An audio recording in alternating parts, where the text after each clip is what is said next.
This is KUGAN CASSIUS for IFLTV. Delighted to be joined by Mr. Ty Mitchell. All right, mate? Yeah, I'm alright, son. Got a few bruises I'm missing, but Yeah, I can I'm see a good. couple of little things there, but it's all right. Part of the game. Can't go swimming and not get wet and all that. Absolutely. Um, Another win. The Ty Mitchell train moves on. How did you assess your performance, first of all? It was hard to assess properly when you're in there because when you're in there, it's hard to tell. Do you know what I mean? I knew the fight, I didn't breeze it, and I knew it was the hardest fight I've had. But I felt like I'd won. But then obviously I watched it back yesterday for the first time, and I definitely won. But that aside, I think what I was most proud about myself is I was a 33-1 underdog to win on points. I was like a 7-1 or 8, 9-1 to knock him out. Like I was such an underdog on every statement, and I had no right to be in the ring with him. I mean, anybody that's giving me a hard time, you're more than welcome to. Everybody has their own opinion, but like just put into context, I've never gone past 4 rounds in my life. That's my second pro fight in 14 years. And I went in there with a guy that's fit as anything. Like one of his best attributes, like he showed against Mark Jeffers, is he's got a good chin and he's fit as a fiddle. So it was a horrible fight for me to take, and everybody told me not to take it. All the boxing world thought I was going to lose it. Lee and said, "Bro, I don't think you're going to win this fight. I think he's a step too far." A lot of people said this, but I came through and I won. Um, and it was a close fight for sure. I definitely didn't lose the fight. I mean, I can understand some people saying a draw because there's a few rounds where it could have gone either way. I had myself winning the first six. I think he won the seventh, and I drew the eighth, or the opposite way around. I can't remember, and then he won the ninth and the 10th. Um, but there's a few close rounds. You know what I mean? That the judge could have given a draw or could have given either way. But I don't see how he won the fight for sure. But he was a very tough guy, man, and he's very experienced, and his experience showed in the later half. I think more than anything, it was in my head a bit. All I kept saying before the fight to anybody, I was like, I'm just worried about it going late. I'm trying to keep my cool, and I think obviously the inexperience showed because I started to load up on shots, hold my breath, which gassed me even more. Then I'm like trying not to throw too much in case I gas myself out more, and it was just a learning curve. I learned so much from that fight, man. But I was very proud of myself to even after everything I've come through to even come back and beat somebody like that because it was a very tall ask. So I'm proud of myself, and I don't ever say that, but for this fight, I am proud of myself. Yeah, I mean, look, I didn't know loads about your opponent. One thing I did learn during the week, I don't know where this was touched on, to be honest with you, but your opponent went the distance with William Skull, Yeah. who went the distance with Canelo in Canelo's last fight as well. Was that talked about? Not really. I knew this, and it was a competitive fight. But yeah, I knew this. It wasn't spoken about much. Obviously, it was mostly about Mark Jeffers, obviously being English, um, and his win over Mark Jeffers. But yeah, no, it wasn't. It wasn't really a touched upon fact. I don't think in the build up. Yeah, I didn't know. Listen, I didn't know too much. I knew more about the Mark Jeffers because Jeffers is only loss in his career. But yeah, I think, and this was only last year that Yeah, he went the distance with Skull, and obviously Skull, yeah, put up a very good display against Canelo yeah, in May. So as recent as that, but yeah, yeah. look, either way, it's a move for you, and on to the next. So that's the $1 million question now. Who is next? It's a tough one because I don't know when I'm going to fight next. I don't know whether to get one in at the end of the year, or maybe wait till the start of next year. The problem is, Coogan, is I've had 3 camps back to back, more four because remember I was in camp for Fury. Um, I was in camp for Fury last year, the end of last year. Then I've come back. I've ended up in another camp at the end of December, sorry. So then every other the second camp. Then I've come and got in the camp for Tommy Hench. Then literally I've had 2 weeks off. Then I've had to go straight back into camp for Idris Virgo. Then I've had like 3 weeks off and I've had to go straight back into camp for Sean Hemphill. So for me, if I'm gonna fight again, I'm gonna have literally a couple of weeks off and back into camp. And it is taking a toll on my body. Like before my last fight, you could literally like 2 weeks before the fight, if like you could feel I've got a bulging disc in my back, and it come and you could literally feel it like pushing out my back. It was all swollen. I had so many injuries. This is the worst camp I ever had. I literally said to Mams a couple of weeks before the fight, he's like, "How's it going?" I said, "It's horrible." I can't spar as much as I want to. I couldn't do all the road work I wanted to do. So my body's just feeling the effect of all these camps. So it's like, do I just let my body try and recover a bit and go next year? But also, I have to strike while the iron's hot. I've had so much time out of the ring, and I need to obviously get paid while I can get paid. So I don't know. I'm going to speak to the team next week and assess the options. Um, but yeah, I think I'm glad I've got a hard 10 rounds out of the way now because I know, at least I know what it's like. But I knew for a fact one positive I'll take one good positive I take from the fight is before I got fatigued in the fight, it was a mismatch, and he's a world class fighter, and he wasn't even close. I was always a step ahead of him. I was always technically smarter than him. My ring IQ was too much for him, and even when he was very fit, come on, strong, was throwing loads of shots in the last round and had nothing left. I showed that even when he hit me on the button with clean shots. I could take it. So there's some positives to take. There's negatives are you need to be fitter because 10 round fights is tough enough. Imagine one have to go to 12. So I have to work on the gas tank. But I have to give myself some grace. I've never boxed. I've not been able to go the traditional route. 6 rounders, 6 rounders, 8 rounders, 8 rounders, 8 rounders, and step up. I've had to just go 6, 8, 10 in 3 fights. And I've also gone from cruiserweight to light heavy to middleweight in super middleweight in 3 fights. So it was never going to be easy. But I like to obviously I'm gonna have to start jumping again on some big fights soon. But I'd like a bit more time if I can help it. But What names are being mentioned, whether that's at the back end of this year or the start of 2026? What names are being no mentioned? names have been mentioned. I would like to fight Pacheco.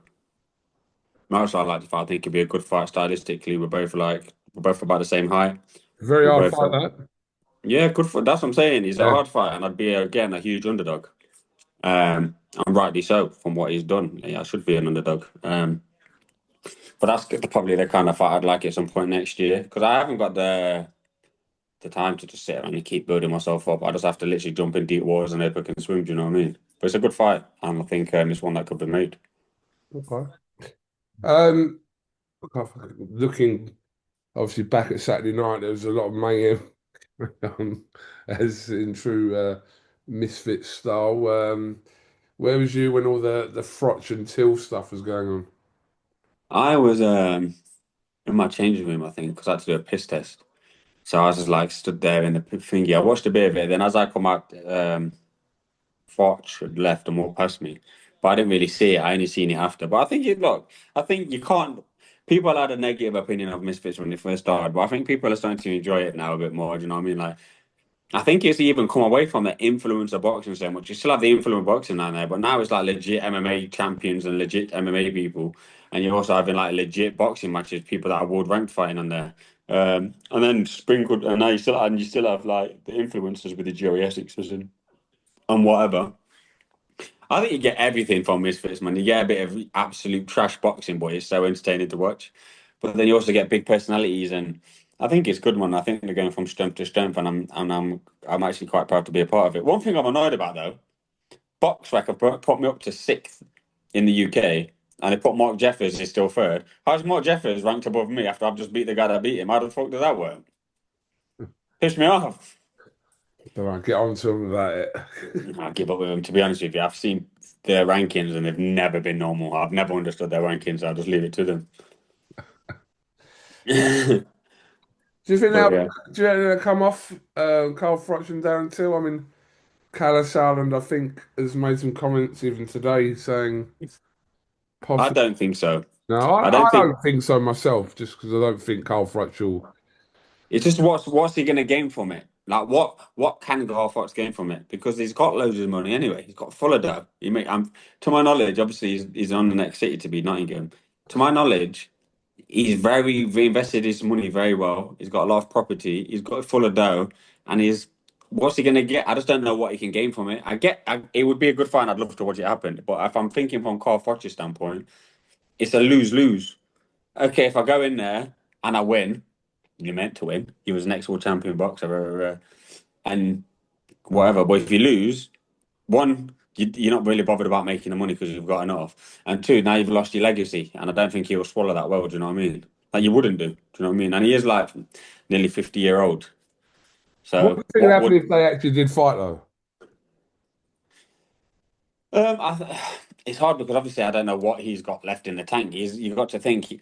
right, if he was a few years ago, it'd be a mismatch, wouldn't it? Like he wouldn't land a glove on him. Till wouldn't land a glove on him. But one thing that we all know is boxers. The first thing to go as you get older is your punch resistance, and he can punch. One thing that Till can do, he can punch. He's proven that. Do you know what I mean? And his game is a badger. I think he's great for Misfits as well because he knows how to turn it on and sell a fight and whatever. But yeah, I think it's hard to say what he's got left. You know what I mean? And I just don't see the appeal. It's like Jake Paul fighting. I say all this myself, like I didn't call Froch out myself, to be honest. But mine was just because he was talking shit about me. I don't think I was actually that interested in the fight. But I think like what does Darren Till get at beating nearly a 50-year-old man? You know what I mean? It's like Jake Paul and fucking Mike Tyson. What are you gonna get from it? Uh, I mean, I'm not. I know Carl Froch has been out of the ring, what, now, 11 years, I think it is, but I wouldn't put that in the same category as a nearly 60-year-old Mike Tyson. I get what you're saying, but Yeah, but you've also got to point the fact is Thingy is a lot more dangerous than Jake Paul. Till, in my opinion. yeah, all right, yeah, I see that, You know obviously. what I mean? It's not like Jake Paul, and Jake Paul fucking he's not his game is what's his name because he was a bit scared of Mike. Don't get it wrong, and he was trying to knock him out, but he was also scared to get it back. Whereas Darren, he'll go for it. Do you know what I mean? Mm. So I don't know. Look, who am I to say? It's nothing to do with me. If he takes it, fair play to Dan because he's going to get a big payday, and it's a winnable fight. But I just don't think it's win. Carl Froch is not a normal boxer. He's an absolute fucking Hall of Famer boxer. Do you know what I mean? I don't know. I just don't know. Me personally, I just don't know what Carl Froch would get from. What would he get from it? What's he going to gain? Unless they're paying him an astronomical amount of money, which they Yeah, I was going won't. to say that money would be the factor, but I don't know how much does Froch want to come out the ring? No one else has been able to get him out the He's ring, going to want about 5 million. ring rather. He's going to want about 5 mil, I reckon. Three to 5 mil. Yeah, and the rest. You know what I'm saying? So you've got him, you've got Fingy. That's the same with Andrew Tate. Andrew Tate, he's talking about coming, and I don't know obviously how legit it is or not. But he's got that much money. How much is he going to want? I seen something today where it said, "Oh, he's fighting on Misfits and he's going to get 30 million." I can't see that. Yeah, Do I you know mean, what I mean? again, I don't see that as the case, but Then again, it would do astronomical pay-per-view numbers. yeah. He Oh, could make the 30. Huh? definitely, yeah. Yeah. So I think if he was going to come out, me personally, I think if he was going to come out fight someone like Jake Paul, I mean, with as much money as he could. If he's going to come out, he's going to fight a huge name. Yeah. I mean, Dantill's a big name, but he's not Jake Paul, is he? He's not even a Tommy Fury. Do you know what I mean? He's not a big name like them lot. I think if Andrew Tate was going to come out, he'd be against a bigger name than Darren Till. Well, we shall wait and see what happens. But Ty, much appreciate your time on this Wednesday evening. Have you got anything else you'd like to add? And that's it. A lot of people have obviously been asking me to do interviews, and I've not been doing them. I thought I'll do one with Cougs, and that's me done. I can't bother. I don't really like doing them, but obviously I know a lot of people wanted to know my thoughts and stuff after the fight, so I thought let me just do the one interview, get it out, and then I'll just leave it as that. But anybody that thinks I lost is your right. I think the only people that I thought I lost is people that don't like me or people that are Sean's friends. But I think anybody else, if they could think it was a draw, I'd take it or me winning. But I think anybody, if they watch it with a sincere heart, they would never thought I lost it. Watch it back. Maybe they might have thought it when they watched it, but if you watch it back, I don't think you can still have that same opinion. All right, Ty. Well, listen, when you've got further news, whether you are going to return this year or not, let us Yeah, know, and we'll have another catch up, mate. top man. I appreciate it, bro. All right, Mate. top See you man. later. Thank you very much. Bye bye.